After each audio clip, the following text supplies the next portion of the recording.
तो जय बद्री विशाल दोस्तों, हर हर महादेव। आज का मौसम भी कुछ बादल लगे हुए हैं, ठंडा मौसम है। ठंडा तो खैर नहीं है, बट ठीक है मौसम, धूप नहीं है बस। तो आज हम आए हैं जी वर्कशॉप में गाड़ी धुलवाने के लिए, और उनके जो ऑनर हैं उनसे बात करते हैं और पूछते हैं कि कब से वो इस काम में हैं और क्या कर रहे हैं। दोस्तों ये हम गाड़ी धुलवाने आ रखे हैं, अंदर हमारा कृषि बैठा हुआ है। ज़रा पानी पुनी मरवा देते हैं कि गाड़ी बहुत गंदी हो जाती है आजकल धूल मिट्टी से। तो अब आपको मिलाते हैं हम उनके ऑनर से, मालिक से, और पूछते हैं कि कब से इस धंधे में है और कैसा रिस्पांस रहा लोगों का। तो जय बद्री विशाल सर, नमस्कार जी। सर कुछ अपना परिचय देंगे, आप कुछ बताएंगे अपने बारे में? जी मैं 5-7 साल हो गए हैं, 7 साल करीब हो गए वर्कशॉप चलाते हुए। 5-7 साल हो गए हैं काम करते हुए।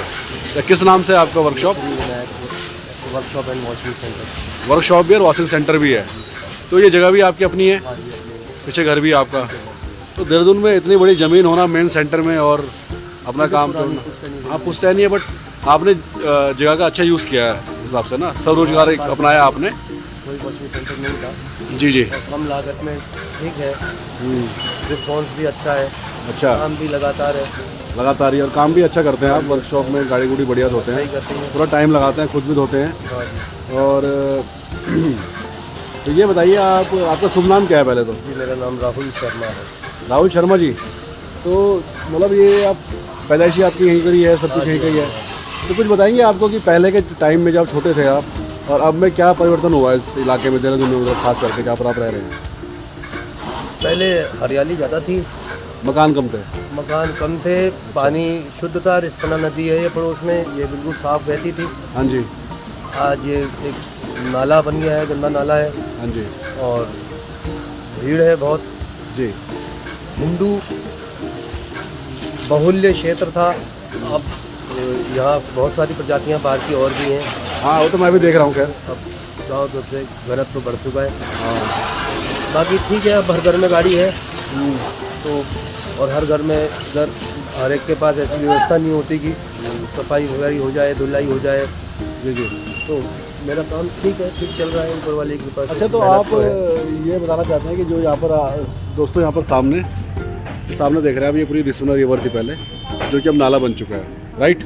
तो चाय नहीं लूँगा जी अब। तो ये रिस्पना जो रिवर था वो नाला बन गया नहीं? और अभी बरसात में जो देखा आपने कि क्या हाल हुआ था यहाँ पर, बरसात में भी भर गया था, पूरा उफान में आ गया था। इधर एमडीडीए कॉलोनी कभी बनी थी सन 90 के दशक में। तो उस समय के तथाकथित जो भी ताकतवर अधिकारी रहे होंगे, उन्होंने ठेकेदारों के साथ मिलकर अतिक्रमण करवाया, जो कि मुझे नज़र आ रहा है। हमारी सीमा के बाद नदी तल होता था, फिर नदी थी, फिर आगे नदी तल था।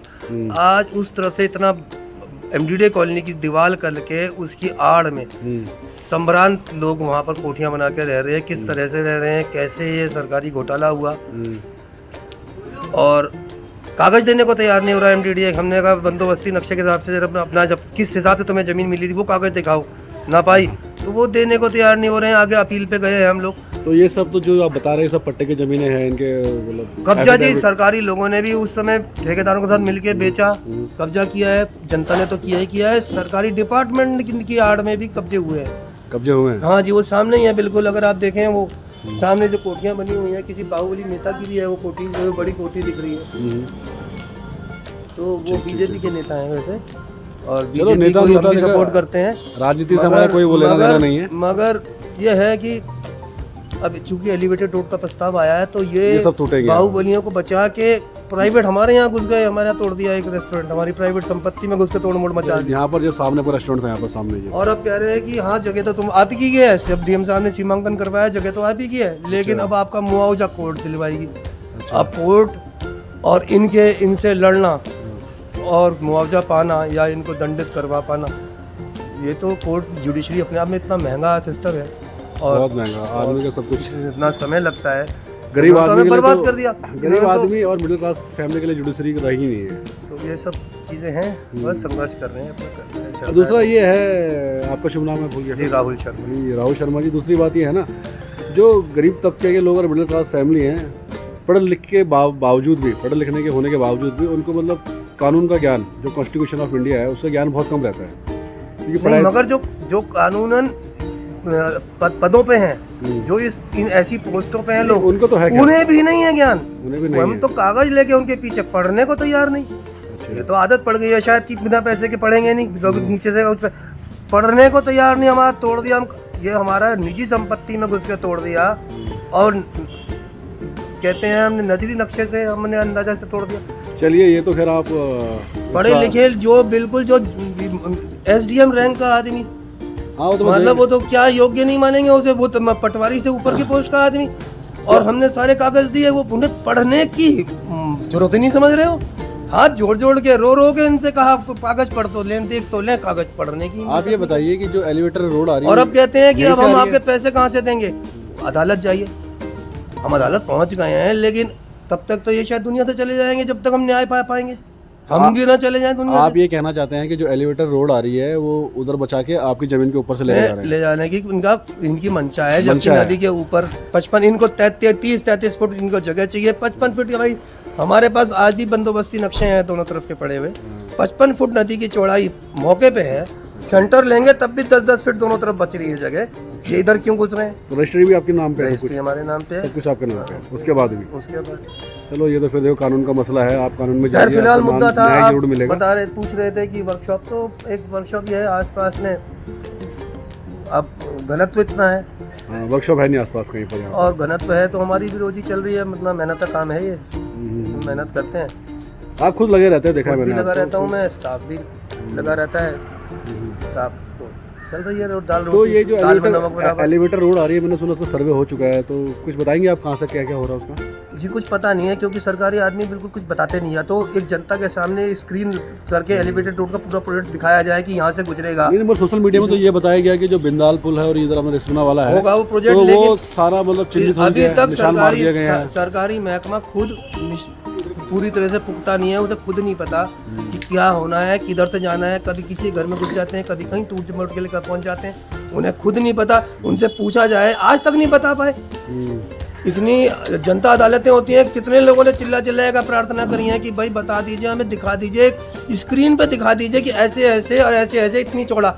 तो कम से कम जिन जिन का आ रहा है वो आदमी उन पे जिन पे कागज हैं वो जेके पहुंच सकें कि हमारी भाई आप ले लो, हमें पैसे दे दो। किसी नहीं, इन्हें कुछ नहीं पता नहीं, एक टीम सी आती है भेड़ चाल सी, कहीं पर क्रॉस मारती चली जाती है, कहीं से कुछ करती चली जाती है। देखिए हाँ वही ना, बता तो कुछ पाता नहीं, और गुमसुम रहते हैं। कोई भी आदमी उनके नजदीक जाके उनसे पूछता है भाई साहब किधर से क्या, पता उन्हें कुछ नहीं है। पता नहीं क्यों वो उन्हें अपनी गाड़ी सेट करनी है, घर से निकले साइन करके। ये देखिए शर्मा जी ना, अब जो लोग इतने सालों से बसे हुए हैं, 20-25 साल से पट्टे के जो जमीनों बसे हुए हैं उनको भी वो हमारे देश के नागरिक हैं, उनको भी कहीं दूसरी जगह मिलना चाहिए।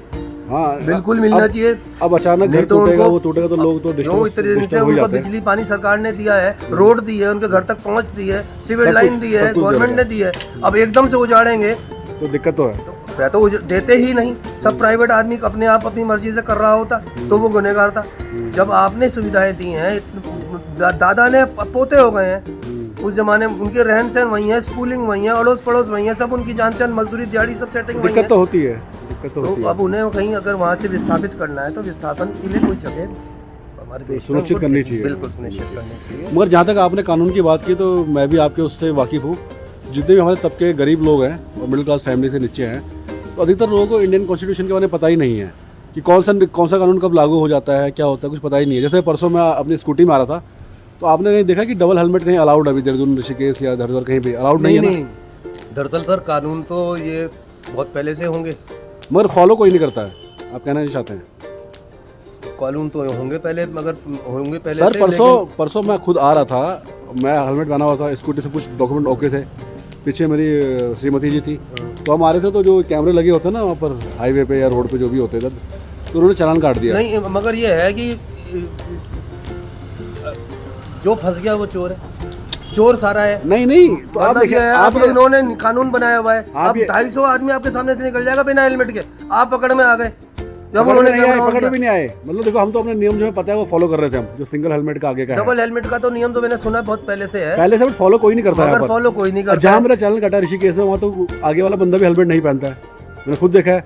बाजार में लोग ऐसे घूमते रहते हैं ये बिना हेलमेटों तो के। एक आम बात है, ये तो इनके हाथ में वो है कि किसी को फंसाना है तो उनके पास कानून बहुत है, छूट दे रखी है। हाँ, ये तो है। किसी के वो मूड आ गया तो उसे तो रोक दिया। हाँ, वो सही बोले शर्मा जी आप। तो मैंने भी पता किया कहीं जगह ना, नियम सबके लिए वो बराबर बोले नहीं है, सर, ऐसा वो उन्होंने बोला कि नियम तो है बहुत पहले से सरकारी है, बट लोग जो है फॉलो नहीं करते हैं। सरकारी उस बंदे के हाथ में है पावर की, वो छोड़ दे या पकड़ ले, ये उसका अपना वो है, वो निजी निजी सोच कि किसको छोड़ना है किसको पकड़ना है। तो मैंने बोला इसका क्या होगा, मैंने कहा अब मैं कितने प्रूफ दिखाऊं कि जी देखो ये फलाना ढिमकाना, ये हेलमेट नहीं पहन रहा, ये नहीं कर रहा। तो ये तो देखो आपको हेलमेट में रोकेंगे लेकिन आपके सामने दूसरा निकल जाएगा, कोई कुछ नहीं करेगा। उसके लिए चिल्लाते रहो, उसके लिए कुछ नहीं है। मगर उन्होंने बोला कि जो मतलब कैमरे से चालान कट गया वो भरना ही पड़ेगा आपको। अगर फिर मैं उसमें लोक अदालत में जाता हूँ, कहीं भी जाता हूँ, अदालत में जाता हूँ, तो कह रहा कोई फायदा नहीं, उससे ज़्यादा खर्चा हो ही जाएगा। 1000 रुपये का चालान है हेलमेट का। मगर गलत है। मेरे कहने का मतलब ये है कि हमें पता ही नहीं इस बारे में कि ऐसा कोई कानून है। ये सब तो है। अगर आप कुछ फिक्स नहीं है। हाँ, अगर आप इसको लागू, नियम सबके लिए फिक्स, अगर आप इसको लागू कर रहे हैं, नियम सरकारी आदमी के हाथ में है पूरी तरह से, वो किसको पकड़ ले किसको छोड़ दे। अब ऐसा है ना, देखिए ना, कोई भी अगर आप कोई कानून जो है लागू कर रहे हैं, कुछ बता रहे हैं, इसीलिए यहीं से घूस शुरू होती है। नहीं, घूस तो छोड़िए, यहीं से होती है पेमेंट शुरू। बताना चाहिए पकड़ ले किसको छोड़ दे, सुविधा है ना उनके पास। अब कोई भी नेता आता है, कोई फंक्शन बड़ा होता है। बीच में आपने जमीनों के घोटाले देखे, सन 40 के बाद के भी फाइलों में, रजिस्टरों में पन्ने खाली पड़े हैं कि आज का माफिया वहां पर अपनी कुछ जुगाड़बाजी करके एंट्री कर दे। जमीन घोटाले ऐसी तो हुए हैं क्योंकि उसी जमाने से ही छोड़े हुए हैं जगह। अगर जगह ही नहीं छोड़ी होती तो कहाँ से भर देते आज के लोग। 2000 सन 1940 की जमीन में 2015 में कोई उस रजिस्टर में अपनी एंट्री मार देता है कि हमने तो इनसे खरीद ली थी। तो ठीक है शर्मा जी, देखिए मतलब मरे हुए ने मरे से खरीद ली थी, इधर का ही मरा है उधर का ही मरा है, और आज की बारिश आ जाते हैं। ऐसा होता है ना, हमारे इंडिया में होता है। इसीलिए होता है क्योंकि पहले से ही लूप होल छोड़ा हुआ है सरकारी आदमियों ने अपने सरकारी दूसरे बंदों के लिए छूट दे रखी है। देखिए लूप होल तो देखिए हर चीज़ में ही है। अब क्या बोलें किसको ना, सरकार को हम दोष नहीं दे सकते हैं। सरकार भी कहाँ जाके क्या करेगी। नहीं, सुधार तो धीरे धीरे ही आएगा, मोदी गवर्नमेंट आ गई है। हाँ, देखिए जो छोटे तक धीरे धीरे ही आएगा, लेकिन देखिए नहीं तो यही है जी, जो मोदी जी तो अपना काम बढ़िया कर रहे हैं सेंटर में बैठ के, मगर जो नीचे है हमारे यहाँ पर है, जो पार्षद वगैरह है। लेकिन हमारा देश आज़ादी के बाद से अभी तक जूझ रहा है बहुत सारी चीज़ों के लिए जहाँ सुधार की आवश्यकता है। हर चीज़ में, हर चीज़ में सुधार की आवश्यकता है, और सुधार की आवश्यकता है हर चीज़ में। जी। ये तो, और ये वक्त के साथ साथ आएगा ही। बेटा इसको उठा के मार दियो, वाइपर उठा के, तो निश्चित बात है आएगा, मगर इतना पीछे है हमारा देश। ठीक है, चलो शर्मा जी आपसे बात करके बहुत अच्छा लगा, और बहुत ही चीज़ें आपने बताई हमें कि कैसा क्या हो रहा है। तो दोस्तों मेन विषय यही है कि देखिए जो लूप होल है हमारे गवर्नमेंट में, जो रूल्स नियम है, जो भी आप सबके लिए बराबर नहीं है, वो सरकारी महकमे के हाथ में है। देखिए कानून के लिए क्या करते हैं, जहाँ तक मैं समझ पाया हूँ, कानून सिर्फ गरीब आदमी के लिए और मिडिल क्लास फैमिली के लिए, ऊपर वालों के लिए तो कोई कानून है ही नहीं। कानून सबके लिए है, बट देखिए फॉलो हम लोग करते हैं, हर चीज़ फॉलो हम करते हैं। मैं आपको बता रहा ना, एक बाहुबली नेता, और बाहुबली नेता का मतलब 100 करोड़ का तो आदमी छोटा मोटा बाहुबली होता ही है, नेता है। अगर बीच नदी में है, उसको बचाने के लिए पूरा महकमा लगा पड़ा, उस तरफ देख ही नहीं रहे। वो नदी के बीच में है, नदी के बीच के बाद नदी तट है, आगे नदी तल, दूसरी तरफ का भी नदी तल है, सिर्फ उसका मकान है, तो उससे बात कोई नहीं कर रहा। यहाँ तक घुस गए, इधर तक आ गए, यहाँ तोड़ फोड़ के भी चले गए, और हम बताते रहे, इशारा करते रहे कि नदी वहाँ तक है, तो उस तरफ देख ही नहीं रहा कोई। हमारे यहाँ तोड़ दिया, हमारी रजिस्ट्री की जमीन तोड़ दी, और अब कचहरी, कितनी महंगी कचहरी, और पहले तो ये साबित करने में ही हमारा आधी जिंदगी बीत गई। हमारा आधा जिंदगी का मतलब पूरी जमा पूंजी बीत गई। 8-9 लाख रुपए खर्चा हुआ, तब जाके हम साबित ही कर पाए कि ये तो हमारी जमीन तोड़ दी तुमने। तो जी शर्मा जी देखिए, अब मैं सरकार से यही विनती करता हूँ, आपकी बातें सुन। अब उसके बाद जितनी जगह के लिए आपको लड़ाई लड़नी है, उसका 7% को कोर्ट में दो। मतलब आप कोर्ट को पहले 7% अमाउंट देंगे कि सरकार ने आपकी जमीन पर अतिक्रमण कर लिया तोड़ के, पहले आप वो पैसे का अमाउंट करो, नहीं है वो पैसा तो कोर्ट में केस भी नहीं दाखिल होता। इन सब फॉर्मेलिटी से निपटते निपटते एक आम आदमी, गरीब आदमी तो वैसे ही कर्जों में, और 15 साल 20 साल केस चल गया, खत्म। क्या बच्चे पढ़ा लेगा, क्या जी लेगा, एक गलती की वजह से। और सजा इनको कब मिलेगी, जिन्होंने कराया हमारे साथ जो करा, पता नहीं कब मिलेगी, मिलेगी नहीं मिलेगी। बचाने में तो पूरा महकमा लगेगा, ये तो कंफर्म बात है। मजिस्ट्रेट से लेके सब तरफ बचाव तो उनको पूरी मिलेगी, डेट पे डेट मिलेंगी, ये तो निश्चित बात है। चलिए ठीक है जी, हमें अपने कानून पर पूरा भरोसा है, और हम चाहते हैं कि जब सब कुछ आपके नाम पे है तो आपको न्याय ज़रूर मिलेगा, लेट मिलेगा बट न्याय ज़रूर मिलेगा आपको। और मैं सरकार से यही चाहता हूँ कि देखिए जो भी एलिवेटर रोड बना रहे हैं तो पहले सब कुछ क्लियर कर दीजिए लोगों को कि जी ऐसा हो सकता है, तो आप लोग इस चीज़ का तैयार रहिए, है कि नहीं है। जाके आदमी अपना कहीं से दोबारा से सोच समझ के और कहीं अलग अपनी व्यवस्था करे, या सरकार से जो मुआवजा मिलना है उसको लेके और कहीं और जाने की, मतलब मेंटली आदमी प्रिपेयर हो जाए। अब अचानक कोई चीज़ करेंगे तो लोग परेशान हो जाएंगे। और शर्मा जी, मैं सरकार से यही विनती करता हूँ और भगवान से यही विनती करता हूँ, जो भी आपका नुकसान हुआ है तो जल्दी जल्दी उसकी भरपाई हो और आपको न्याय मिले, और मुझे अपनी न्याय संहिता में पूरा भरोसा है। तो शर्मा जी, बात करने के लिए बहुत धन्यवाद आपका हमारे साथ, और बहुत अच्छा काम कर रहे हैं आप। रेट भी आपके वाजिब हैं वॉशिंग के। और इस एरिया में जो हमारा MDDA का एरिया है, यहाँ पर आसपास कोई भी वर्कशॉप नहीं थी, ऐसी वॉशिंग सेंटर नहीं था, तो जब से आपने खोला है लोगों को बहुत सहूलियत हो गई है। हाँ, तो धन्यवाद शर्मा जी बात करने के लिए। तो दोस्तों, फिर आगे आपको किसी नई जगह पे और नए लोगों से मिलाते हैं, तब तक धन्यवाद। जय बद्री विशाल, हर हर महादेव। हर हर महादेव।